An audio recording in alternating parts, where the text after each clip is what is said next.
Okay, so we're starting with 2 weeks of utilitarian theory.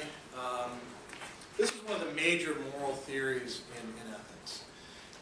Oftentimes, if you were to take a different ethics class, you might only study utilitarianism, deontology, and virtue ethics, maybe with the addition of ethics of care and egoism.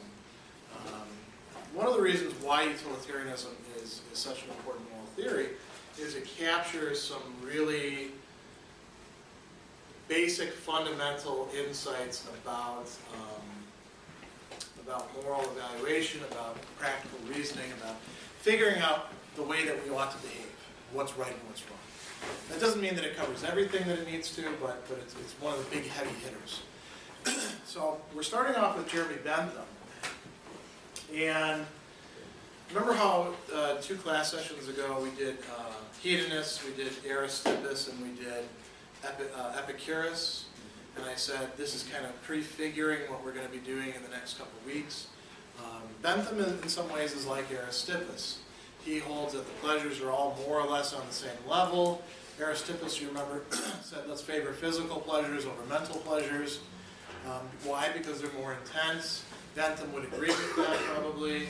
He would have no trouble, getting that. Mill is a bit more like Epicurus in that he says, no, the mental pleasures are higher pleasures. They're better pleasures. We're not going to get to that for another week. So we're going to explore this perspective first, and then we'll look at Mill's refinements of that. And utilitarianism really gets started as a moral theory, as a school of philosophy in the late, you could say the late 18th century, early 19th century, and then it goes on to the present. So Bentham is one of the big heavy hitters. John Stuart Mill, one of the next important guys. Another person who we're not going to study, Henry Sidgwick, not often read these days except by philosophers. He made some refinements to utilitarian moral theory. And then utilitarianism influenced a lot of people after that. And there's even very important representatives of it today, like Peter Singer, for example. I don't know if any of you have heard his name, maybe in environmental studies classes or food ethics classes or things like that. He often comes up in those contexts because he had to do with the shift from focusing on human beings with utilitarianism to focusing on sentient beings in general. He's the guy who came up with the word speciesism. Any of you run across that before? We're not special as human beings. Peter Singer came up with that. And he's a utilitarian. But we can talk a little bit about him if we have some time. So let's go back to Jeremy Bentham. Which of these quotes is not from Jeremy Bentham? You've got, nature has placed mankind under the governance of 2 sovereign masters, pain and pleasure. The good of the many outweighs the good of the few. And this long quote that I'm not putting up there in its entirety, a man may be said to be a partisan of the principle of utility when, and we'll look at the rest of that later. Which of those is not Bentham himself? Anybody have any idea? It's drawing on a little bit of pop culture knowledge from before your time. If I were asking this like 10 years ago or 20 years ago, some students, bless you, would get it like that. One of them is from a TV show.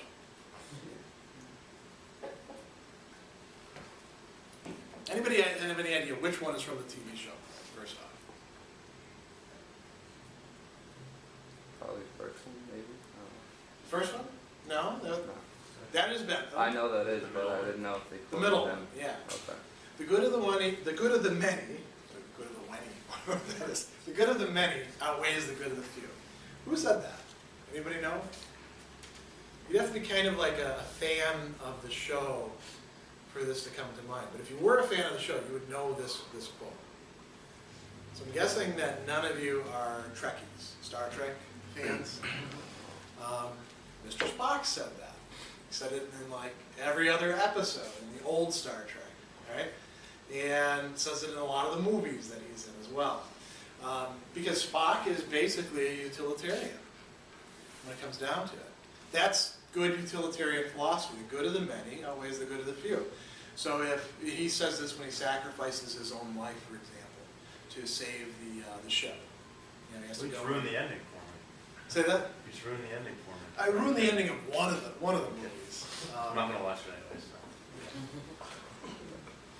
You know, I'm not going to debate the relative merits of, you know, Star Trek versus any of the other sci-fi things that are out there, but I got to say it has not aged particularly well. I remember watching it as a kid, and now watching it, it's kind of hokey. Anyway, Spock was a good representative of that. He saw that as the rational thing to do. So if you have to sacrifice yourself to save 10 people, or 100 other people, or 1,000 other people, that's the right thing to do. On the other hand, if you have to sacrifice some other poor, you know, schlep to save everybody else, including yourself, that would also be the right thing to do.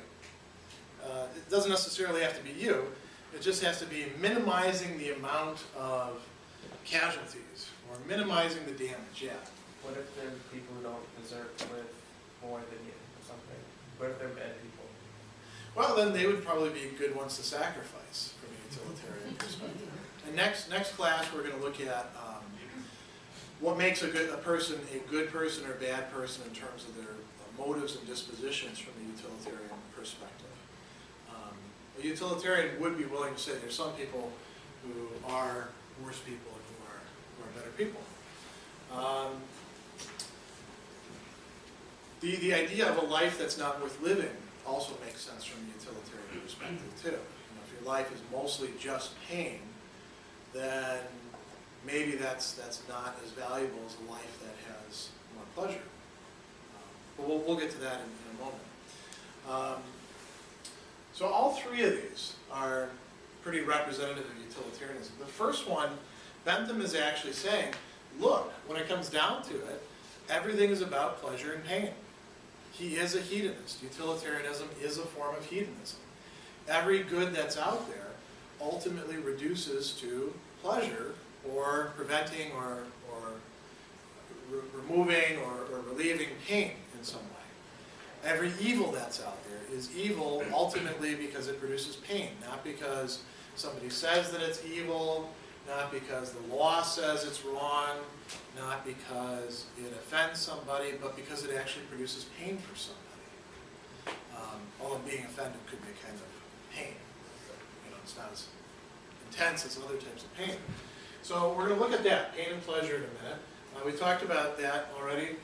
Then he says a man may be said to be a partisan of the principle of utility when the approbation or disapprobation he annexes to any action or to any measure is determined by in proportion to the tendency which he conceives it to have to augment or to diminish the happiness of the community, or in other words, its conformity or unconformity to the laws or dictates of utility. So a lot of verbiage, right? That probably made your eyes glaze over as I started reading it. Going to bed, right? Some of it are words we don't even use anymore. Like what's approbation? Or disapprobation? What do we mean by those? Say again? Approval and disapproval, right, exactly. Or praise, and when we're not praising somebody, but doing the opposite, what do we do? Disapprove. What's that? Disapprove, is that what you're referring to? Or are you Disapprove, referring to the or word that we was just used? Criticize. Okay. Right? So if you're a partisan of the principle of utility, if you're a utilitarian, if you're using this moral theory, then you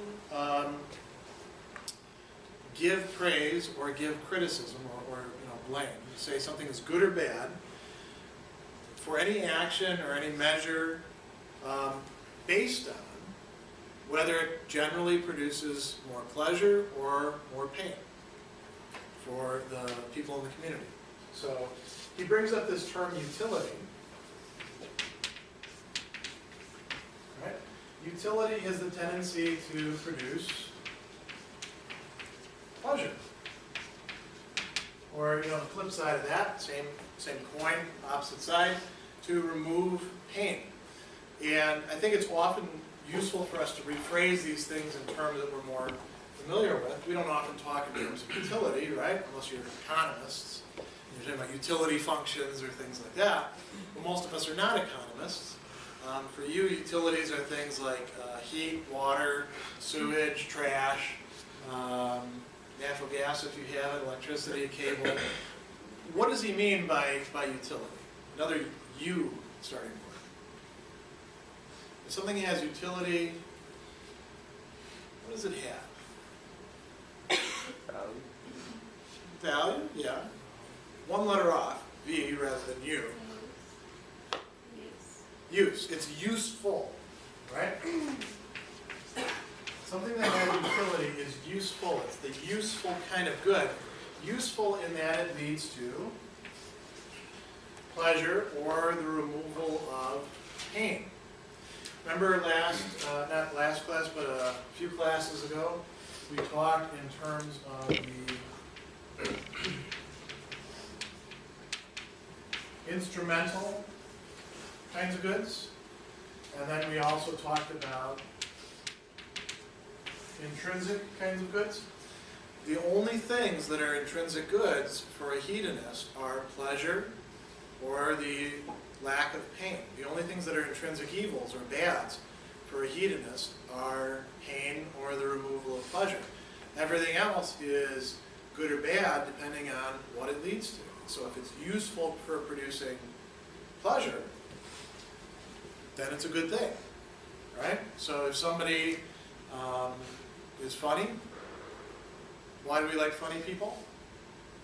They make us laugh. We like to laugh, right? There's a kind of pleasure in laughing. What are other things that we like?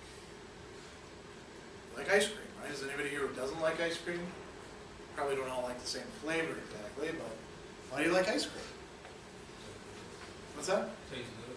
Tastes good, yeah. You know, depending on what kind of ice cream you have, it might probably taste sweet. There's a few savory ice creams out there which are kind of weird, but people will make anything into ice cream these days. And we like things that taste sweet. You know, ice cream is made to, I mean, even the way it feels in your mouth, there are scientists who study how to make ice cream have the right kind of texture and all that sort of stuff. Why did they do that? Because that brings us pleasure. I suppose if you were an ice cream addict, you might feel pain in not having ice cream, right?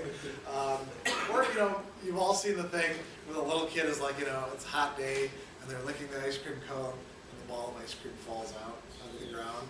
The kid starts crying. He's feeling pain. He just lost his ice cream. And you buy another ice cream cone, you give it to him.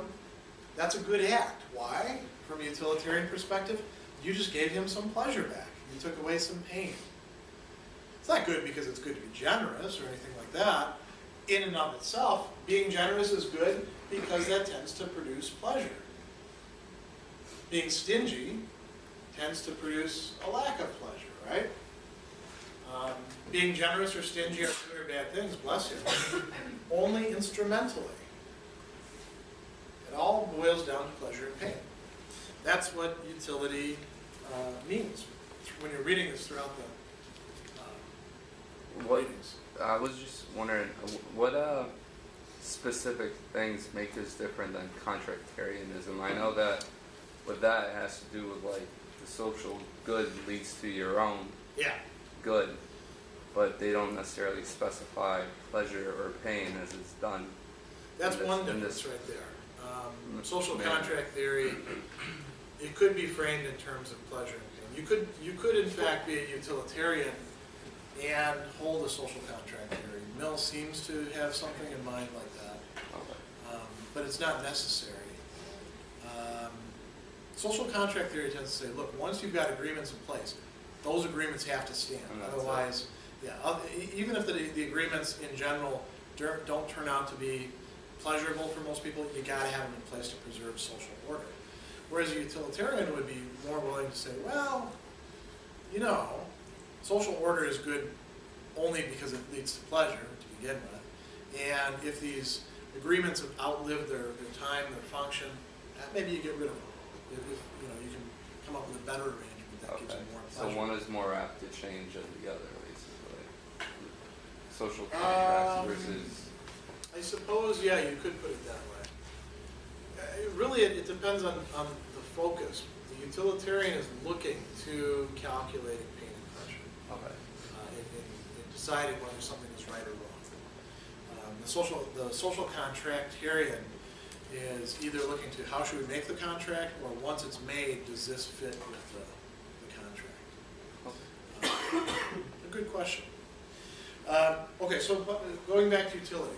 He gives you a couple other synonyms. He says, by utility is meant that property in any object whereby it tends to produce benefits, advantage, pleasure, good, or happiness. And he says these all amount to the same thing. So when we talk about something being beneficial, what do we mean? We mean that it produces pleasure or takes away pain. When we talk about something being harmful, what do we really mean? We mean that it tends to produce pain or take away pleasure. We talk about something being, what was the other term?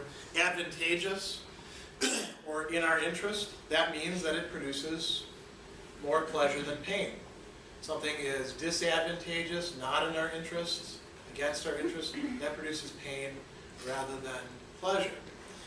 Or you can think about this in terms of happiness. Happiness, you see that term happiness or unhappiness, for the hedonist, that just means pleasure or pain. You know, happiness is a state where you have more pleasure and less pain. Unhappiness is a state where you have more pain and less pleasure. And so these are all sort of synonyms for each other. So he says of an action that is conformable to the principle of utility, you can always say either it's one that ought to be done, or at least is not one that ought not to be done. You can say that it's right it should be done. This is sort of defining what the words right, wrong, ought, must, what they mean for utilitarian. So, you know, the basic point of utilitarian theory is you ought always to try to bring about the greatest amount of utility, or bring about the greatest amount of pleasure balanced by the minimum of pain. And you can think about this in terms of just yourself. You know, for instance, what are some things that you have learned over time through your, 20-odd years that can be pleasurable, but you probably shouldn't do because they end up bringing about pain for you? You ever picked something to do and then later regretted it and thought, this is a bad bargain for me? I mean, I could come up with lots of examples from my own life, but I'd like to hear some of your own. What are some of the things that you've seen? Yeah. Go shopping. Oh, yeah. I was thinking about that the other day. There's a pleasure in shopping, right? Now, some people don't like to shop, but even they like to get a bargain. That's pleasurable. Getting something for cheaper than you think it should be. And some people really like to go shopping. And what are the pleasures involved in it? Some people just like to walk around and look at stuff. Those are the ones that store clerks come up to and they help you. And now I'm just looking. And they're the pains for store clerks, because the store clerks are hoping to make a sale. Then there's some of us who actually like to buy things. I don't like to shop for clothes. I like to go grocery shopping. Especially if there's like a lot of different varieties of things. And what makes these artichoke hearts better than these? I actually like comparing them like that. Yeah. I went food shopping with my roommate the other day, and because we were coming back from the mall, and I didn't even need anything, and I came home with food. I didn't even need anything, and I came home with food. Yeah, they know that you're not supposed to go food shopping when you're hungry. Yeah, because you'll buy more stuff when you're hungry. I didn't need anything, but I was there, so I was like, I might as well get something. There are some people that can't go into a gas station. This is why it's so good that you pay at the pump these days.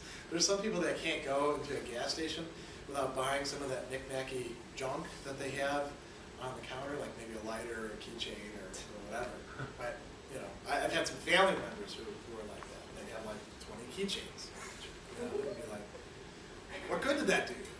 And then afterwards they think, yeah, I really shouldn't spend $2 a pop on these keychains. I only need one keychain. Only one of them actually has utility for me. I don't get much. I got some pleasure out of buying it because I like buying things. But afterwards, it's more pain because I realize this is more junk in my place, and I don't have that $2 that I just blew. And if you add that up, I mean, think about some of the collections that people have. You know, you look at DVD collections. I know some people that have literally thousands of DVDs because they like buying DVDs. And they can see any movie they want, pretty much, but how many movies can you actually watch? And most of the movies that you want these days, you can stream them, you know, through Netflix, or, you know, there's a few other sites that you can do that with. Get them from the library. You can get movies anywhere you want, right? Yeah. Or you can just go to Redbox and rent it.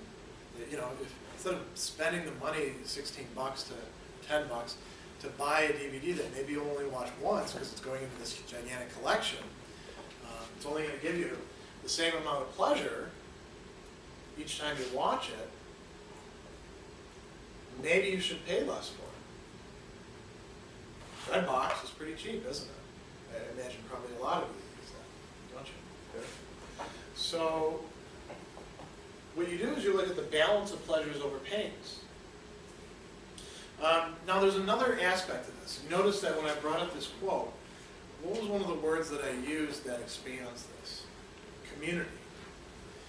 Utilitarianism is different than just plain run-of-the-mill hedonism in that it doesn't just look to the individual, it looks to the whole community. It looks to everybody who's affected by the action or the policy or the choice or the state of affairs that's being brought about.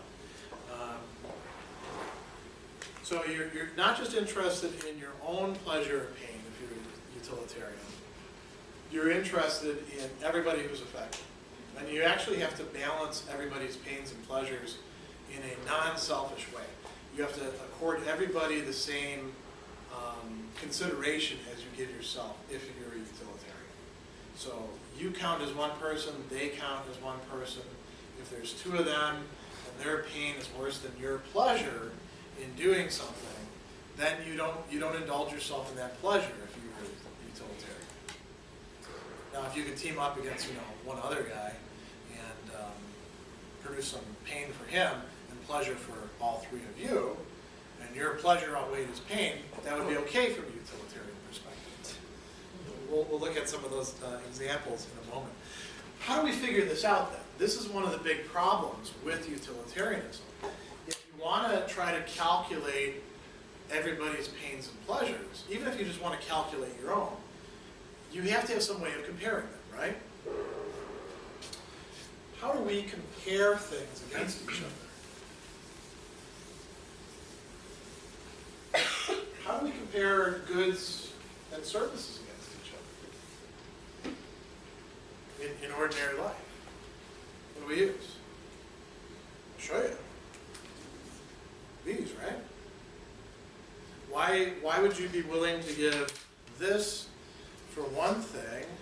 Hopefully I have something else. Here we go. And this, a $5 bill, for other things. Like, this is okay to blow on a candy bar, right? Although for me, it still bothers me because when I was a kid, they cost less, and my mindset about what things should cost is set back then. But this for a candy bar, $5? Maybe at the movies, right? But then you feel like you're being ripped off, right? We think we have ideas about what things are worth. Why is that candy bar worth $1 and not $5 to you? What can you get for $5? Yeah. More pleasure. More pleasure, right? That candy bar is not giving you that much pleasure. You can get 5 candy bars, or what's something else that you can get for $5 that you might enjoy? A beer. Yeah. Not just a beer, but a beer in a bar. Yeah. Right? Because you could actually get almost a 6-pack for $5. Maybe. They're close to it. Depending on what kind of beer you're buying, right? Maybe 2/3 of a 6-pack. Right? Although they don't sell them that way. But you get the idea. We have to figure out how we can balance pleasures and pains. How do we measure that? So Bentham says, yeah, this is a real issue. How do we do it? what goes into it. And here he does a lot of hard thinking about what would possibly allow us to measure pleasures and pains. And he actually comes up with something that he calls the hedonic calculus. The hedus, or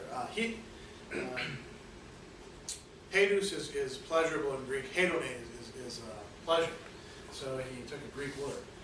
He looks at 4 characteristics of pleasures. And the first 2 are the most important for calculating this kind of thing. One is intensity.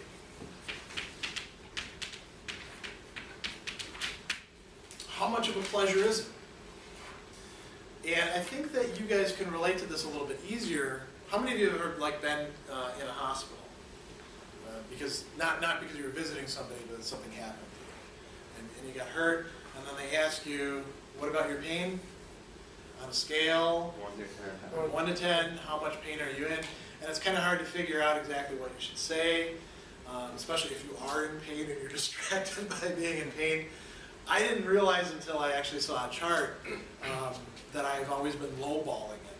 You know, that when I said like a 6, I should have meant an 8 or something like that. 8 is like, intense pain, 10 is unbearable. Let's say that you've got this chart. Let's say the chart actually works for everybody. So we get rid of the problem of maybe my pain is less intense or more intense than yours. Let's say we're actually comparing them on an apples-to-apples basis. Could we do that with pleasures too? I bet we could, with some. Like a candy bar, where on a scale of 1 to 10, the pleasure of eating a candy bar that you like. So, I mean, some of you may like different candy bars than others. Well, pick the candy bar that you like. What would you give? 2 maybe? 3? 4. You must really like candy bars. I do, yeah.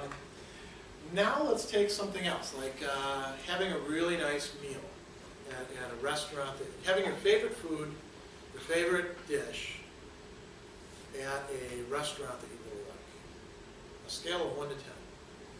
What would you place? Like 8. 8? Yeah. Somebody else said 9.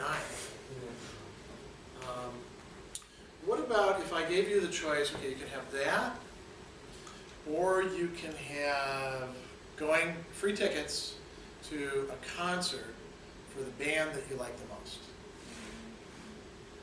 Which would you prefer? Would you waver? Would it be a difficult decision for you to make? Who would like the meal more? 2 people? Who would like the concert more? Who would be undecided? Who would have a hard time figuring that out? Okay, so probably we can say in general, people would rank concert higher, although maybe it would depend on who the band is, how much you in fact like them. Can you think of any other even better experiences? What would you give? Bless you. What would you give a 10 to? Yeah. Like a vacation day.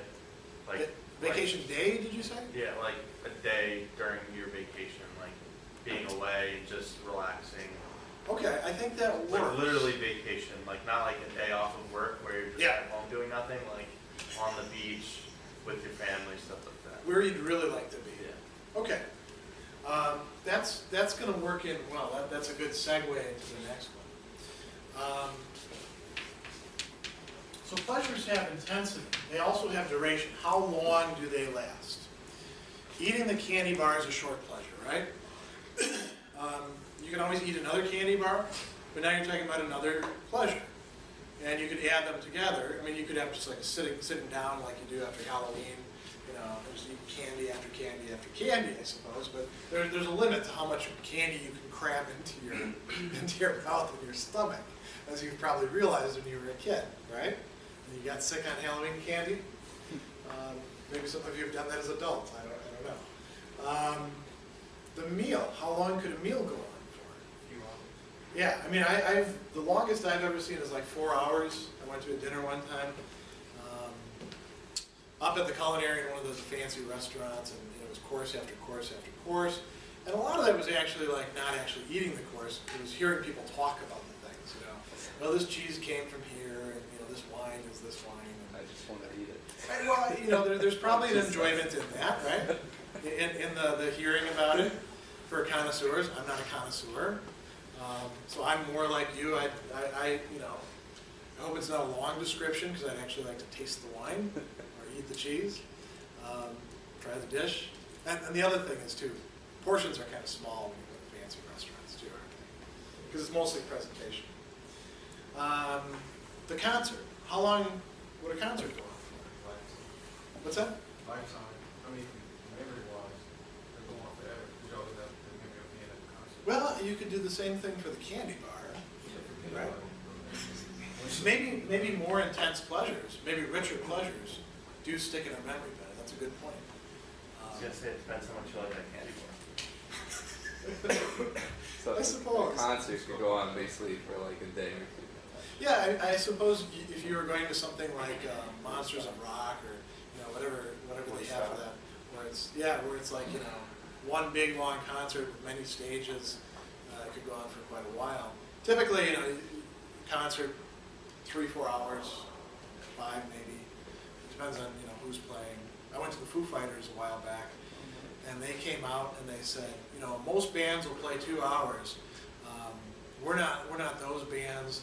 We're going to play as long as we feel like playing. If we want to play for 4 hours, we're going to play for 4 hours. And they played for, I think, like 3.5. Made for a pretty long concert. Good one. What about vacation? Vacations could go on for a lot longer, couldn't they? And if a vacation is a 10, you could pile up a whole bunch of those 10s, couldn't you? Imagine going to the spot you've always wanted to go to. Or maybe you've already been there and you want to go back. That would beat any candy bar, I think. Or even any case of candy bars, right? It'd take an awful lot of candy bars to get you to not go on that vacation. Then there's a couple other factors that go into it that are a little less important, but still are worth mentioning. He calls these certainty and propinquity. Certainty is the likelihood that you're actually going to enjoy that pleasure. So candy bars, they're all pretty much the same. You buy a, whatever it is that you like. I like whatchamacallit the most. You like them too.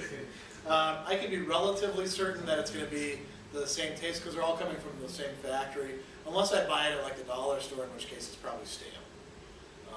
Which is why you're getting it cheaper. Going on vacation. Are you guaranteed to have that great experience when you go on vacation? Weather could be bad. Could be a lot of jerk tourists there. If you go with your family members, you never know. It really depends on your family, right? If your family is prone to making a scene or arguing with each other, yeah, you might have as low as like a 10% chance of enjoying the vacation. My family, usually will enjoy it, but I've seen some families where it could be a losing proposition.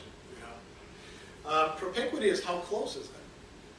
We value pleasures that are closer to where we are in time than pleasures that are further up.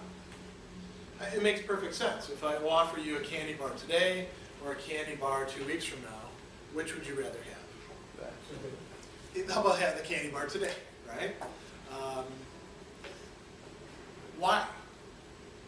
Because it's today. If I even change it to, I'll give you a candy bar tomorrow or a candy bar 2 months from now. That candy bar 2 months from now may as well not even exist, right? Yeah. When I first got my phone, when I had first gotten it, it was either I got it that day and like we paid to end my oh, this is a good example, yeah. And then I could have waited for like I could have waited a week, I think it was. And I could have gotten it and we wouldn't have had to worry about like paying for it or paying for it to end or anything, but I told my mom I would rather give her the extra money that we needed to get it earlier than to wait. Yeah, I think that is a common experience, that there's a lot of things that if we actually did value distant pleasures the same as close-up pleasures, or same thing with pains too. We want to get away from present pains or pains that are about to hit us. and will do just about anything to get away from them. If it's, if it's like 2 months away, it's probably not going to be that bad, right? And then you get closer to it, and then now you start sweating and saying, oh, I really am not, looking forward to this. I want to get away from this. Yeah. It's like what you were talking about earlier with what could bring you pleasure and then bring you pain. Yeah. It's kind of like once I got my phone, I was like, I could have waited, and I wouldn't have had to take this money out of my wallet. The experience of regret. Yeah. Yeah. Oftentimes we realize that, again, from a utilitarian perspective, we made a bad decision. We could have done a better trade-off. Now, there's two other things that he brings up, and these are less to do with the pleasure itself and more to do with the context of the pleasures, and this would go to whether they bring about other things. One is what he calls fecundity, and the other is what he calls purity. Fecundity is the likelihood that that pleasure is going to bring about or entail other pleasures. Purity is whether that pleasure is free from other pains. So let's use the classic example of drinking, right?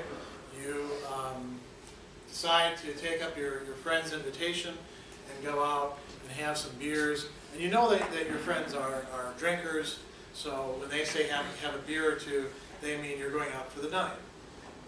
Could that end up bringing about other pleasures? Other than just the sheer pleasure of their company and drinking? Yeah.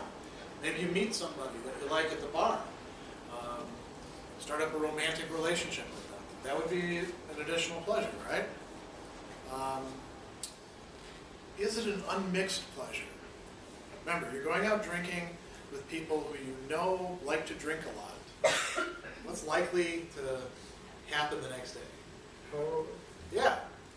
Maybe they won't be hungover because they drink so much. You probably will be. That means that the pleasure is not a very pure pleasure. There's a lot of pain mixed in with it. Or you go out with them and they act like a bunch of jerks because they're sloppy drunk. And that kind of diminishes your pleasure. That means that your pleasure is less pure. So these are factors to think about. And then the other thing that's really critical is what he calls extent. How many people does the pleasure apply to? So let's just assume for a minute, and this is a big assumption, I know, that we could actually come up with numbers for all of these things. At least for these, and then extent. Extent is easy, you just total up people, right? Let's say we can come up with numbers for these. And let's just pretend we're doing a utilitarian calculation. So we have how many students in the class? 10, 15, 21. Okay, so a good number for this sort of thing. We're going to single out one student. Who wants to volunteer? Anybody? Somebody. Okay. So we're going, now it's a Japanese game show. And I don't know if any of you have ever seen Japanese game shows. They are quite often humiliating, painful. They do a lot of things to the contestants. And the contestants quite often don't even win. Why do the game shows do so well? Because people like to watch this sort of stuff. So you're now in the Japanese game show. Terrible things are going to happen to you for the next hour. It's going to produce, let's say, 1,000 units of displeasure. Right? Very intense displeasure. But we're the audience, and there's 20 of us. And each of us gets 100 units of pleasure watching all the bad things happen to you. Well, if you total it up, 1,000 versus, 20 times 100? What's that? 2,000. So really it's a net balance, isn't it? 1,000 to the good. Even though it's 1,000 to the bad for him, overall, it's a higher amount of pleasure. You maximize the pleasure over the pain. That would be a good thing to do, according to Bentham. There could be some other circumstances involved, but that would all have to be a matter of changing the amount of pleasure or pain. Let's say it also made your family unhappy too. Now suddenly there's 10 people and they all experience 500 units of displeasure, so that would be 5,000. So 6,000 to the bad, 2,000 to the good. Now suddenly it becomes a bad thing to do. You see how this sort of thing works? How this calculation gets carried out? Now let's look at some actual examples. Okay, so if you start out thinking about the individual, let's think of some examples of things that you actually find pleasurable. I brought up, a nice dinner, going to a concert, getting a car you brought. What else do you find pleasurable? Yeah. Vacations. Okay, good example. Taking a vacation. Probably a lot of a vacation is probably a lot of different pleasures all rolled up in one, like that, right? Probably a few pains here and there, but mostly pleasures. So, what would be an example? Let's say we're going to try to do this in terms of Bentham stuff. So intensity, duration. Duration, obviously, you want the vacation to go on as long as it can. So a 2-week vacation is about twice as good as a 1-week vacation. 7-day vacation is twice as good as a 4 nights, 3 days vacation. What else would go into the intensity part? What would make for a really good vacation? Yeah. Oh, okay. That's an interesting one, because remember how we talked about certainty. You don't control the weather. So maybe the vacation one, it could be more or less intense depending on the weather, and that's kind of chancy. Let's say it's a 50-50 chance that you get good weather. I mean, you can pick some places where you're guaranteed to get one kind of weather or another. What else goes into a good vacation? Yeah. Good company. Good company. Okay, and that would probably be one of those matters of what Bentham was calling fecundity. You have the pleasures of your friends, right? And the things that you do with them. So you go on vacation, but or maybe you make new friends, right? You go on vacation, and now you have all these other pleasures that come with it. Maybe you're the kind of person who likes meeting people too. You enjoy that. That could be an additional pleasure that comes from it. Yeah. One question. So would the whole Catholic religion be based on utilitarian? Like for Jesus dying for all of us to live? Oh, that's a very interesting question. John Stuart Mill certainly thought so, and he tries to make an argument that if you're a Christian, you have to be a utilitarian. Most Christians don't think that's the case, in part because utilitarianism boils things down into pleasure and pain, and makes those the ultimate arbiters of things. And while you can find some Christians who do think of things in those terms, traditionally, Christian ethics has been thought of in terms more of like obedience to God's law, or cultivation of virtue and avoidance of vice, or doing one's duty. So much more in terms of the other ethical systems that we're looking at. Good question, though. Big question. That one we could actually take like a whole class to answer adequately. Going back on vacation now, what else? What else makes for a good vacation for you? Pleasurable vacation. Yeah. If you won it, it was an all expenses paid. Oh. Yeah. And that would be, I guess you could look at that for Bentham in terms of it not costing you anything, so you're not, otherwise you're kind of losing out on some sort of pleasure that otherwise you would have, or it would be some sort of pain. It hurts a little bit to give the money away for the vacation. But if you're getting a bargain, that feels good. And if you're getting it for free, that really feels good, right? So that could make the pleasure more intense. Getting to do the kinds of things that you like, I imagine. Like some of you probably enjoy hanging out at the beach more than you do going to museums. Some of you, it's probably the opposite. Some of you like people watching, others probably not so much. all those would go into this, and all those could be components of the utility of going on vacation. If somebody were to, like you were talking about, if somebody were to give vacations away, why do we see vacations as good things to give away? Why are they prizes instead of penalties? Because they bring about more pleasure than pain for the people that are concerned. Now let's think not just in terms of individuals. Let's think in terms of relationships. Where you have more than one individual concern.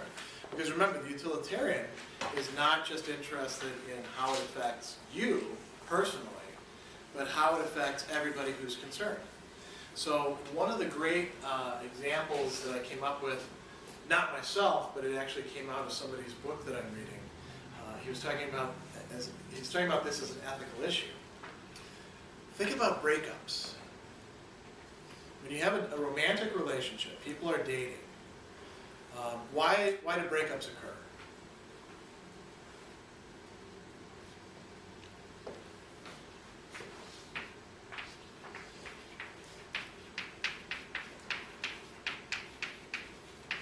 Why do people break up with each other? Yeah. Well, sometimes it's mutual, but sometimes it's one person's choice. Yeah. I think it's probably more often, at least in my experience, looking at my own life, my friends' lives, other people, it tends more often to be one person is more in favor than the other person. That's why the other person tends to be kind of down afterwards, right? So, why do people break up? Differences, okay. Might be differences of pleasures and pains. You know, all you want to do is play Xbox all day. I'm not into Xbox that much. That's a reason to break up with somebody, I think. All you want to do is drink all day. I'm not that much into drinking. When you have a breakup, if we think about it in terms of pain and pleasure, let's just call them party one and party two. So party one is the one who's breaking up with party two. Party two is definitely going to have pain, right? Because they're being broken up with. Unless they were just, waiting for that other person to hopefully, drop the boom and finally break up with them so they could be free and they didn't have to have the guilt of, breaking up with the other person themselves, which does happen sometimes as well, right? These are the things sitcoms are made of. Generally, the party who's broken up with is the one whose heart is broken and they experience a lot of pain, right? Party one may be experiencing some pain, but why are they actually usually breaking up with the person? They're trying to end some kind of pain, right? I can't stand being with you. You drive me nuts. Those are reasons people break up with each other. What are they saying there from the utilitarian point of view? I'm experiencing displeasure in this relationship. I would like to no longer experience displeasure. I would like the relationship to end. That's what they're saying. They may also experience some pleasure in doing so, like if they're cruel. Some people like breaking other people's hearts, don't they? I think you've seen that before, haven't you? At least they appear to be kind of cruel. Or maybe it makes them feel important to be the one breaking up with the other person. People break up with each other for all sorts of crazy reasons. Or maybe they want to pursue pleasure. I think we should see other people. What does that say? When somebody says to the other person in the relationship, I think that we, you and me, ought to see other people, what are they actually saying? I would like to see other people. Are they actually saying, I think it'd be a really good thing for you to see other people. And I'm making this great sacrifice of breaking up with you so that you can see other people that might make you happier. Is that the way it works? What do you think? If you had to decide between option one is, I think we should see other people means I'd like to see other people, or option 2 is I think we should see other people means I think it'd be a really good thing for you to see other people. Don't worry about my feelings. Which do you buy? How many, raise your hands, how many option 1? How many option 2? Nobody for option 2. Right, I think because I mean, there could be somebody who does that, but that's pretty rare. Now, this is really interesting to think about from a utilitarian perspective. Let's say the breakup is going to happen. How should one break up with the other person? Are there any rules for that? Yeah. Well, we should probably do it politely, Mm-hmm.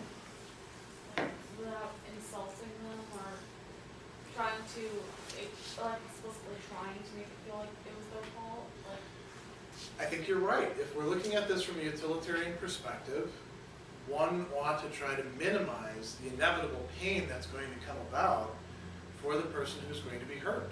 Yeah. isn't that why people usually say it wasn't you, it was me when they break up? Yeah, I think oftentimes, again, that's a hard one to answer. I'm not like, a sociologist who knows that much about that. But in my general experience, when people say it's not you, it's me, they mean it's you, but they're trying to save the other person's feelings. Or let's add a few other wrinkles to this. The person who's breaking up with the other person has met somebody else. They're no longer attracted to party 2. They're attracted to party 3. Should they tell them that from a utilitarian perspective?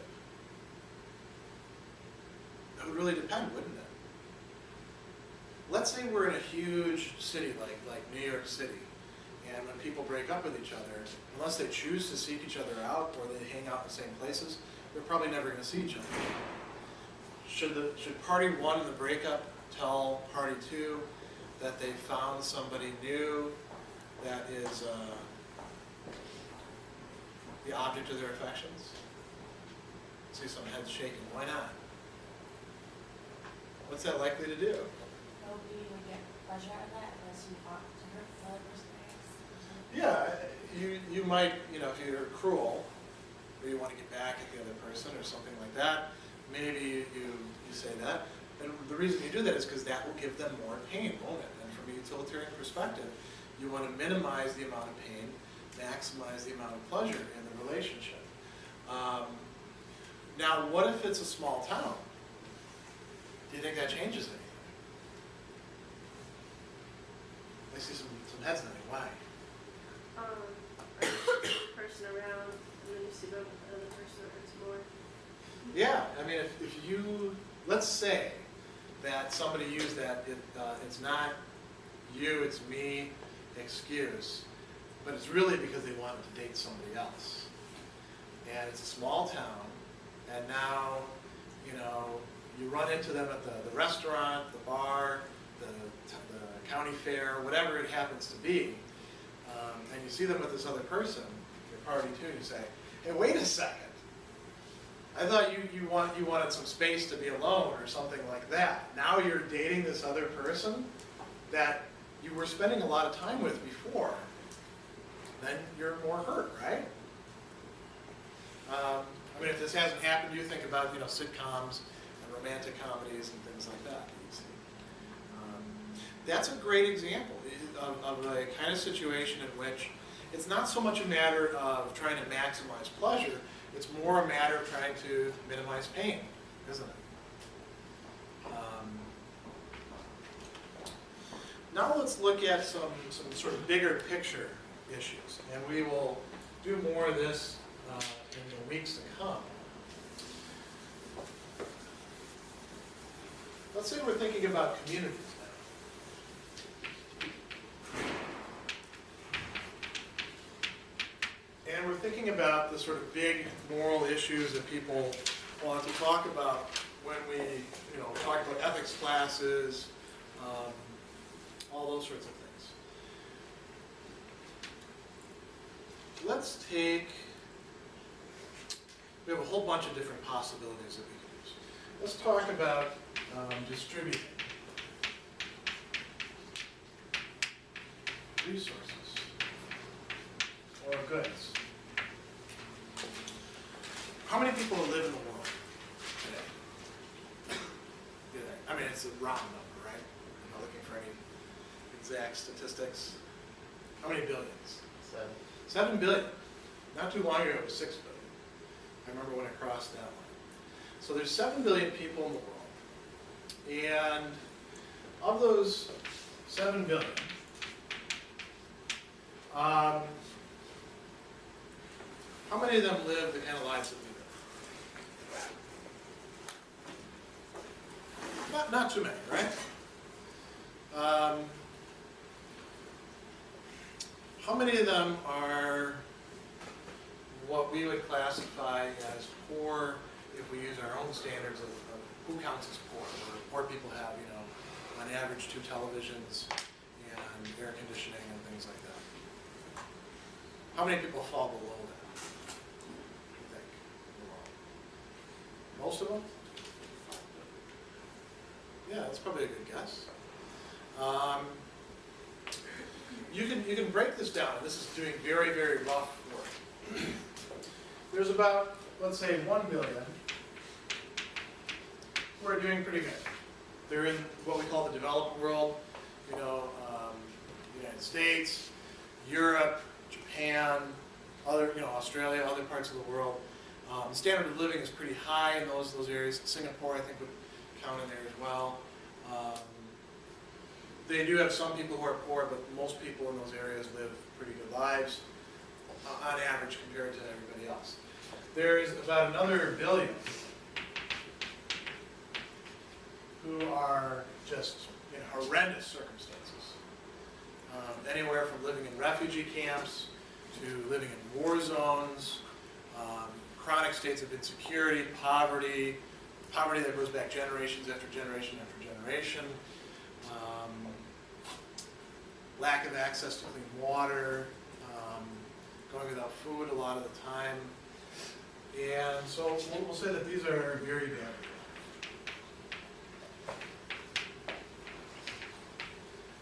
So 1 billion, well off. And then there's about 5 billion that are more or less in the middle, and they're doing, let's just say, so-so. Okay? I mean, conditions are actually improving for people globally, and they have been for quite a long time. For most people in most areas, standards of living have been going up.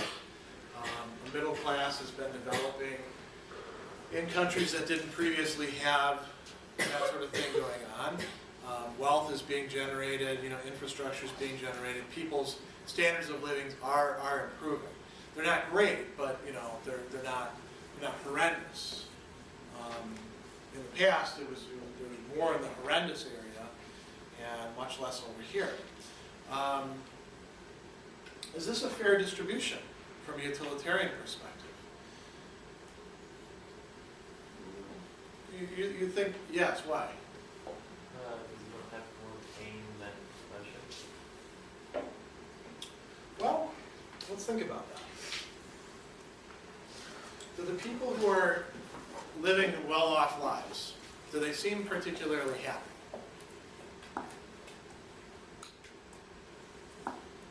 It's interesting. If you look at Western democratic cultures, people don't seem to be more particularly happy with all the things that they have than the people in this 5 billion in other countries.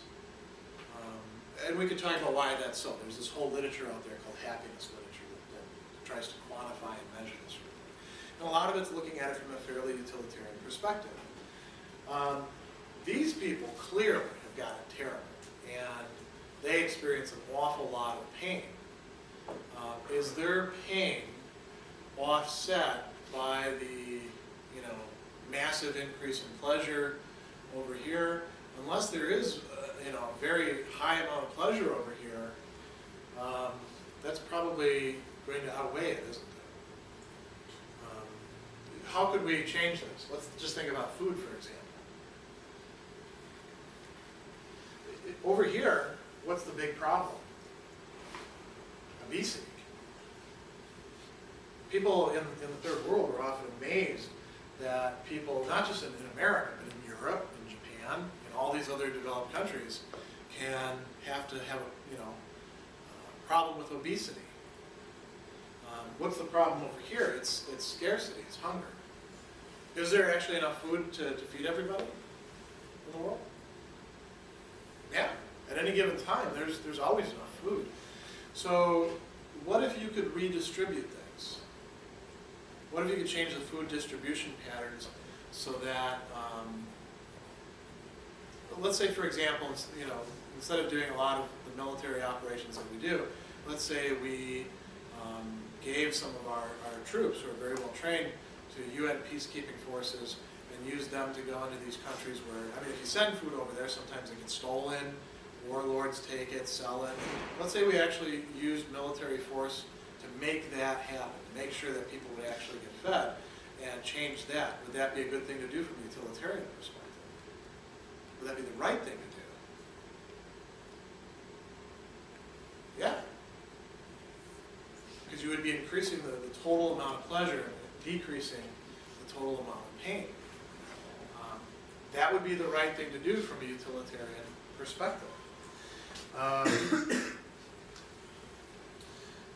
Another example, let's use that affects communities.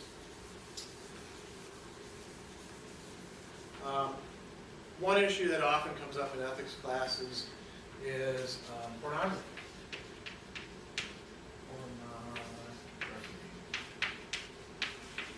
Which is, massively proliferated because of the internet. Is pornography a good thing or a bad thing, according to utilitarian standards? Well, let's think about this in a somewhat different way than we do with the world population and all that. Who is affected? Or let's put it this way. Who gets pleasure out of it?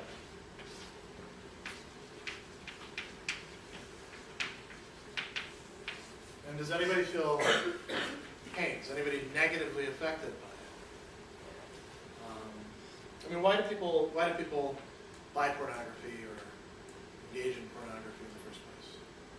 What does it tie in with? A drive to eat?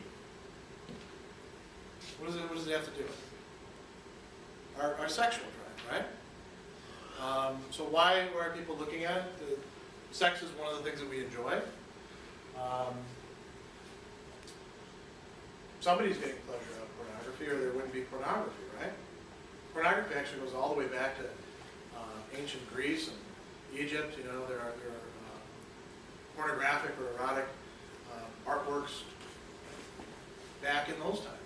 Pompeii is a great example. That when they uncovered Pompeii, they found these, dirty pictures, people having sex. Why do people have that? Why would somebody commission an artist to produce that? Well, let's call them the consumers. The consumers are getting some sort of pleasure out of it, right? Is anybody else getting pleasure out of it? What do you think? Yeah. I guess people who make money off Sure. We'll call it the producers, distributors.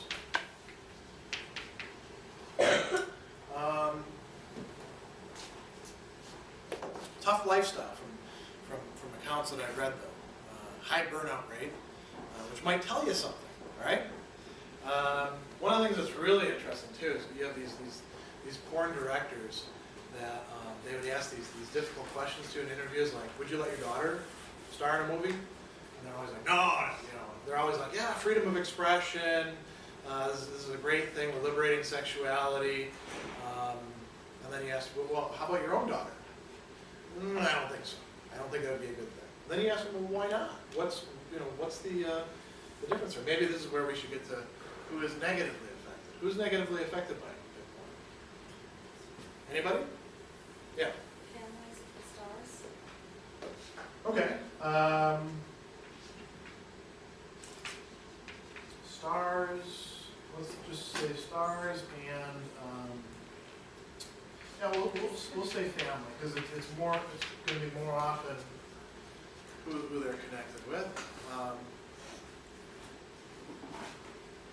Oftentimes the working conditions are not very good. Some of them end up getting diseases as a result. A lot of the industry, because of the internet, has taken a very, very different turn in the last 20 years. And there's a lot of people who are just simply exploited, coming out of Eastern Europe or other places, not realizing what they're getting into, and then they find themselves having to star in porn. Anybody else who's negatively affected by it that you can think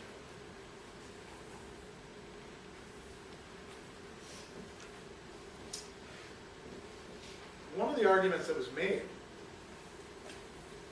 for being much more lenient, for getting rid of a lot of the laws against pornography, was that it was going to improve people's marriages. It was going to liberate them to, see what other people do, get people away from their sexual hang-ups, that sort of thing.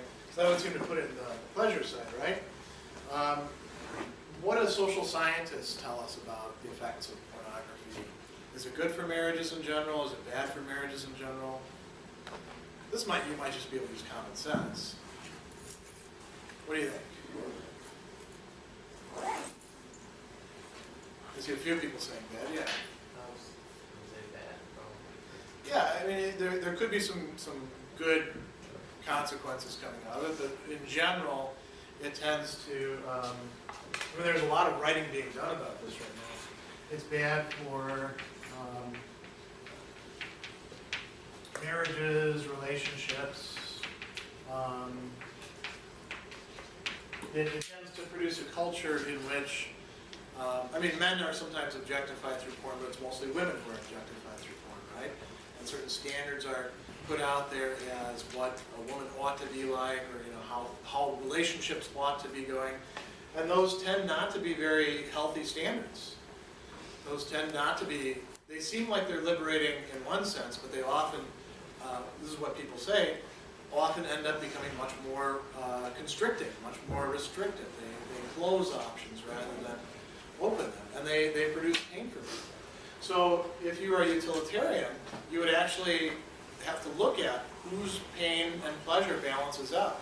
If you can show that overall there's still more pleasure than pain, then you should have it. If you can show that it actually generates more pain than pleasure overall, then maybe utilitarian would actually be in favor of getting rid of pornography.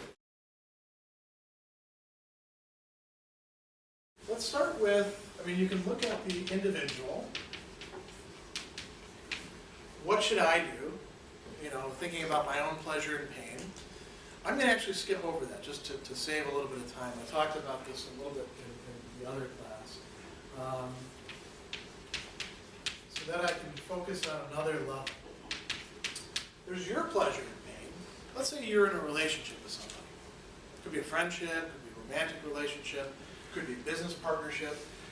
Now, it's not just your pleasure and pain that count, though, right?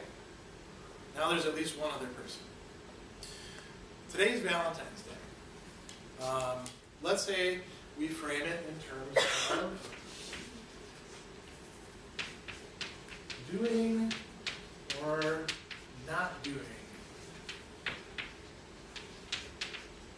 something for Valentine's. And we'll just have some generic names. We'll call it Party 1 and Party 2.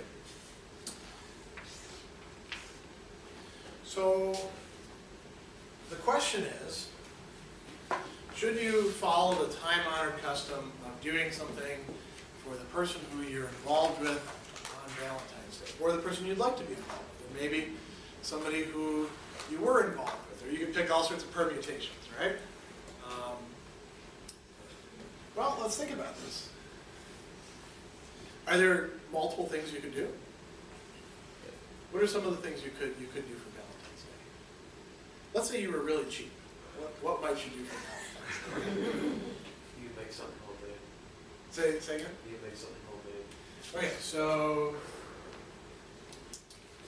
let's do something like this. And not something really good homemade, right? Not like, wonderful cookies or something like that. Well, I mean, Find a pine cone, you put 2 googly eyes on it, and, here's your, Plastic yeah, flowers. You could try to make a craft of some sort. yeah. And let's say it's something they can tell you did at the last minute, right? Because some people like homemade things. That's true. But generally when people like homemade things, they like well-made Good homemade things, homemade. right? Not thrown together at the last minute out of whatever crafts I had at the time, homemade things. You can think of other homemade things too. For instance, if you have any talent at this, you could write a poem. If you're good at writing poetry, and the person that you're involved with likes that sort of thing, then that could be really effective. Now, let's think of some grand gesture things that people do for Valentine's Day. What are some big things that people do? I don't even know what's going on. That's okay. That happens from time to time. I saw Do it you in a think commercial Little Wayne? for a $99 teddy bear. Okay. It's like 4.5 feet long. $99 teddy bear. It was pretty ridiculous. Okay. $99. Where is there a $99 teddy bear? It's on like Vermont Bears.com. I saw it in the commercial. It's literally 4.5 feet tall. Oh. During Valentine's, though, that teddy bear that usually costs like $1 costs like $10. Well, yeah, I'm not sure flowers if you've cost noticed more. that. Yeah. Like that they're gonna die the next day, but you just spent $70 on those I'm willing to flowers. bet that if you take a ride through Central Park, downtown, they probably jack it up too on Valentine's Day as Yeah. well. Restaurants, it's harder to get a reservation because everybody, wants to impress them. And then, of course, you could do nothing too, right? So we have all these different options. Now, let's say your party won. You have to figure out what to do for your partner. You don't know what your partner's going to do for you, but they expect something of you. Let's say you do the homemade, thrown together at the last minute thing. What's the outcome probably like for them? Not so Are you going to produce pleasure for them? What's that? It depends on the person. It does. Let's say they're sort of the typical person, yeah. Can we, help me out with this? I got for Valentine's Day, for me, Yeah, with my present is a ticket to Florida, like a vacation. that's a nice present. But I didn't get anything for him yet, so can we all help me? Because I don't know what I'm gonna do. Oh, to decide. Homemade. Don't throw something together. I have no idea what I'm gonna do.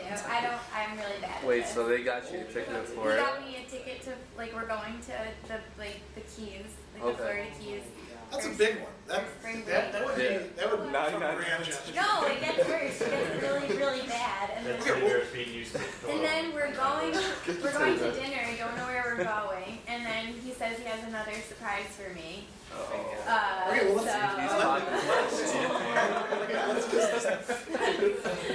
So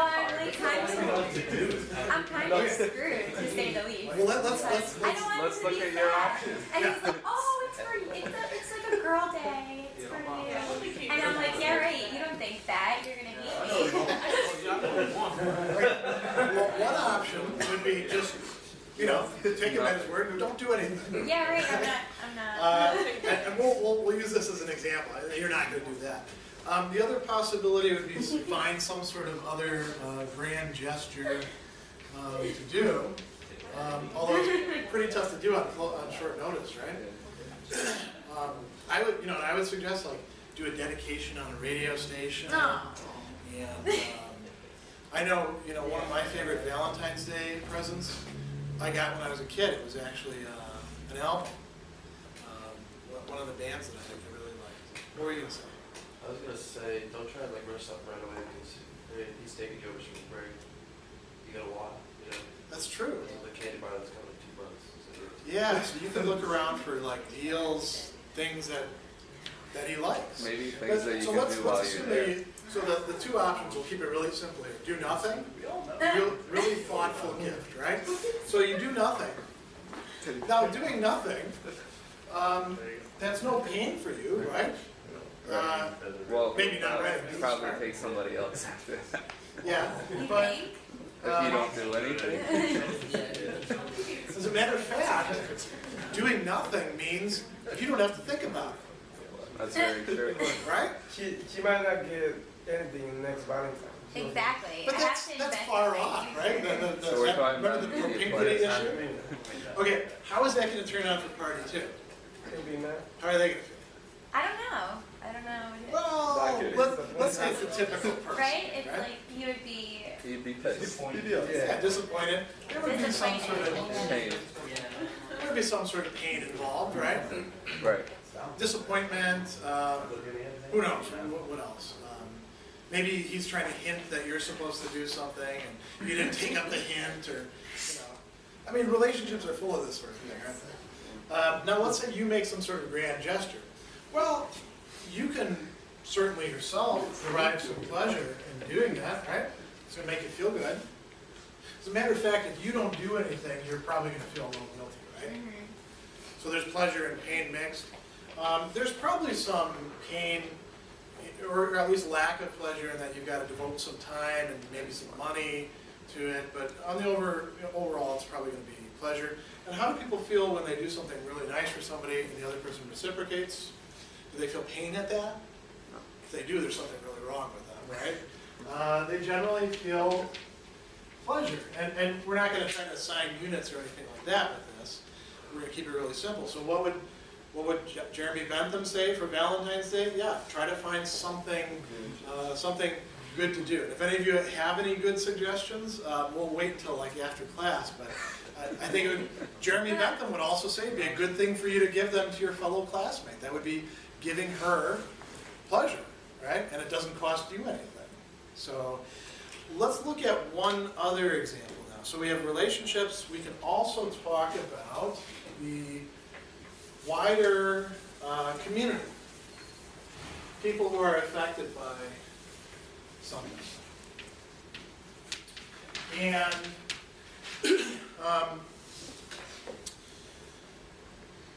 I have a lot of different examples down here. Let's think about engaging in more, right? Because this will be a good one to sort of turn on our heads. We've been involved in 2 Iraq wars in the last 20 years. We've been involved in a war in Afghanistan. We have smaller actions here and there with different things. Let's say that the goal, put aside all the, back and forth about it's over this. Let's actually say that the goal of invading Iraq was to get rid of a tyrant who is causing a lot of displeasure, a lot of pain to his people, and threatening neighbors and that sort of thing. What would the trade-offs be? So you can do utilitarian stuff in terms of like a T list, pros and cons. So let's do it in terms of who is affected in terms of pleasure, who is affected in terms of pain. Who had or you can say benefit, and who was benefited by the Ba'ath party regime being Saddam's family. what's that? Saddam's family. Is No, that they what were you're harmed. referring to? Well, you said benefited by the regime being. No, or you by- mean being thrown? Right, thrown by okay. the invasion. Okay. Um, The people who were like imprisoned for political reasons. Okay, so prisoners. In general, at least for the first part of it, the general population was happy that the Saddam regime was gone because they did a lot of horrific things. Yeah, I was just going to say innocent people that would rather been Okay.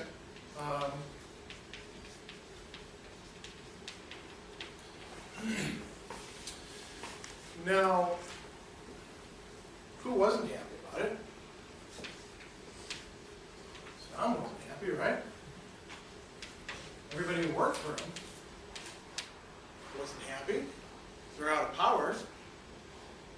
was quite a few people.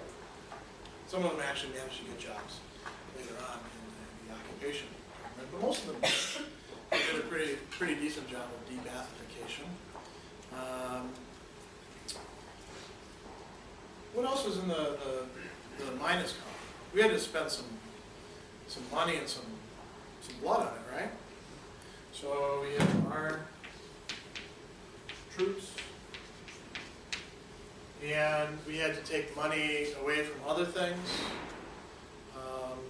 So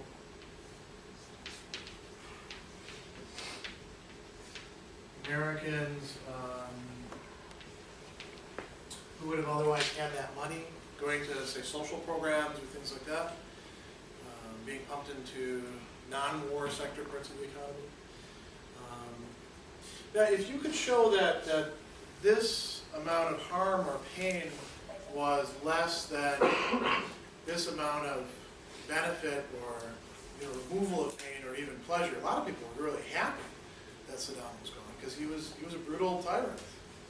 I mean, the Ba'ath Party, I don't know if you know this, modeled itself after the Nazi Party. They explicitly incorporated some of that into their ideology. If this is smaller than this, then it was a good idea to do. What are we leaving out, though? Well, we've had, thousands of casualties, right? How many casualties did the Iraqis have? Hundreds of thousands. Hundreds of thousands, yeah. Even in the first Iraq War, where we had like only 100 casualties, most of them friendly fire, we killed over 100,000 people, one way or the other. Most of them, poor guys that were just taken off the street and forced into the army. We napalmed them, we buried them underground, by dropping bunker busting bombs on them. If you're a utilitarian, you have to include everybody's pain and suffering, not just that of your own side, if you're making policy. So that might tip the scales, right? We could phrase it also in terms of other things. The invasion went pretty good. You guys, this is going back 10 years, so this is when you guys were in middle school, I think. The invasion itself went pretty good. How did things go after that? Not managed quite so well, right? Maybe if we had managed that better, we could have changed the general balance of pain and pleasure. Maybe from a utilitarian perspective, there was a moral requirement to actually get not just the invasion, but the occupation right. If you're going to invade somebody's country and they do a lot of damage to the infrastructure and that sort of thing, maybe there's a moral responsibility then to make sure you rebuild it the right way, not just sort of make it up as you go along, which turned out to be, unfortunately, what happened. That's one thing you could look at as a utilitarian as well. There's a lot of other issues that we'll explore. You could talk about, should you be a vegetarian? When should you punish people? How should we distribute resources, or how should we distribute, harms to different people? Could you make an argument for justifying legalization of drugs from a utilitarian perspective? We can look at some of those things later, but the main thing to keep in mind is you're always going to be doing something like this. You're always going to be totaling up who's harmed and who's benefited, and you always want to try to minimize the harm and maximize the benefit, understood in terms of pain and pleasure. So that's where we'll leave off for today.